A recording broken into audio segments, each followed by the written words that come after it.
Good morning, good afternoon, and good evening to you.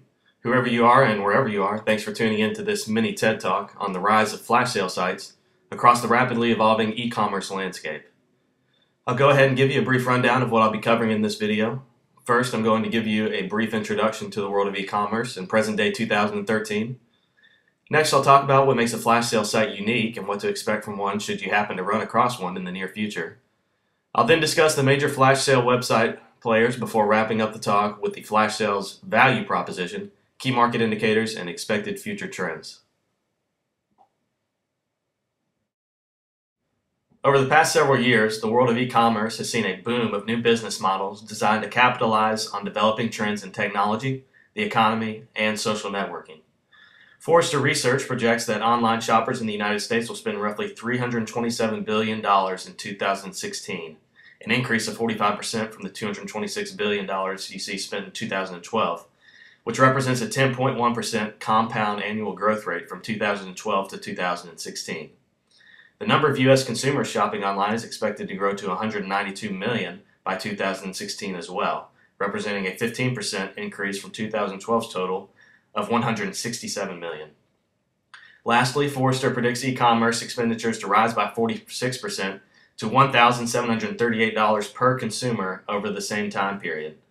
These growth trends can be directly attributed to the birth, development, and continual refinement of new online business models that capture the attention and wallets of consumers in innovative ways. So, why has the e-commerce landscape been growing so rapidly over the past several years?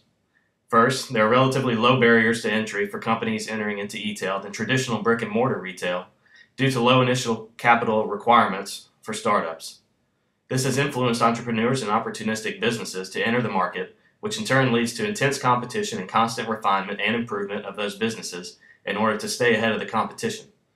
Out of this crucible, new business models have been and will continue to be formed in an effort to take advantage of new technology in the global economy.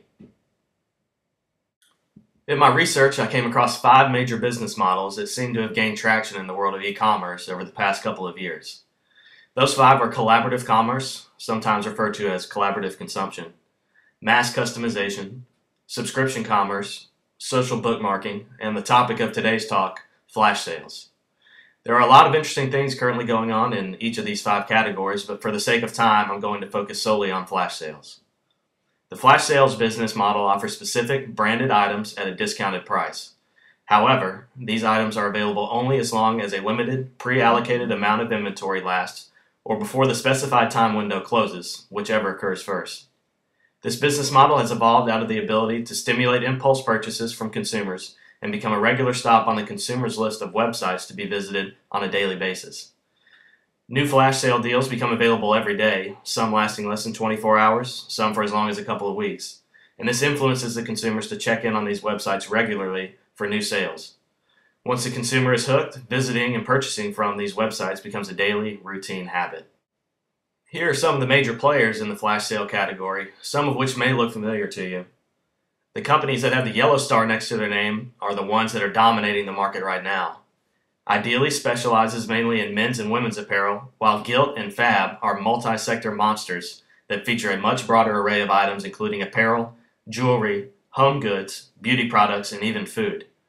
The 2 companies that have the yellow lightning bolt next to their name are who I consider to be the top 2 up-and-comers worth keeping an eye on as time progresses. Jack Threads is a men's-only clothing site that is really gaining traction through social media, and Woot is a high-octane, multi-sector company that features daily Woots that are essentially flash sales on steroids. Go check it out if you've never experienced it. Some other popular flash sale websites are Rue La La, Zulily, Totsie, and The Climb, all which specialize in different kinds of items.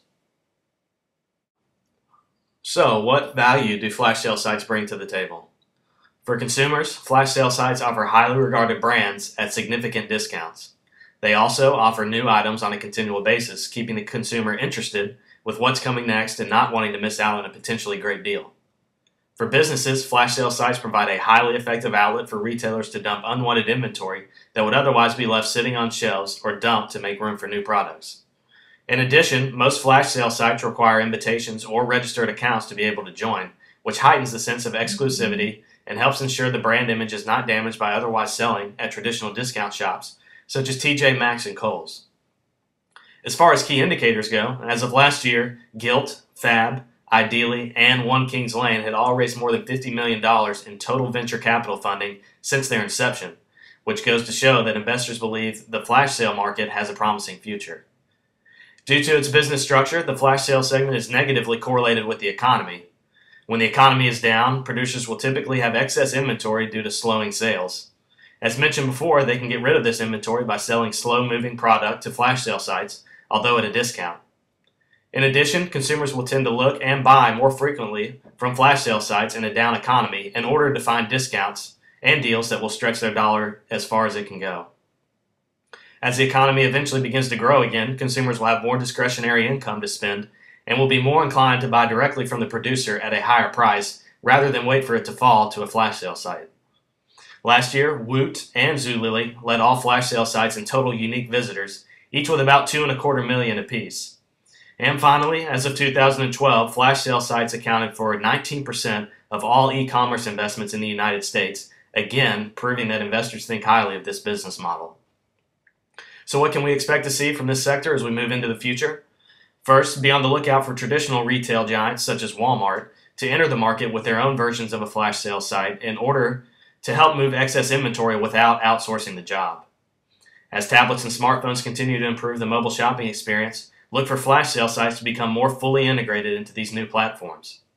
Next, flash sale sites will further segregate into increasingly narrow niche verticals. For example, flash sale sites that are devoted solely to sporting goods, pet products, holiday items, etc. Another movement to keep an eye on will be the emergence of aggregator websites that serve as a sort of flash sale search engine to bring deals from multiple websites into one central interface, all customized according to the user's preference and shopping patterns. Finally, look for companies to use the flash sale business model to become relevant and eventually springboard into a normal full-time retailer. One example of this is Jack Threads, which has recently shifted from a flash sale first site to a full-blown e-tailer that features regular, non-discounted items with only a select few products to put on flash sales. So there you have it. You are now an expert on flash sale websites. By the way, I found this to be a great conversation starter whenever that dreaded, awkward silence descends upon a group at a party. Give it a try, and you can thank me later in the comments section.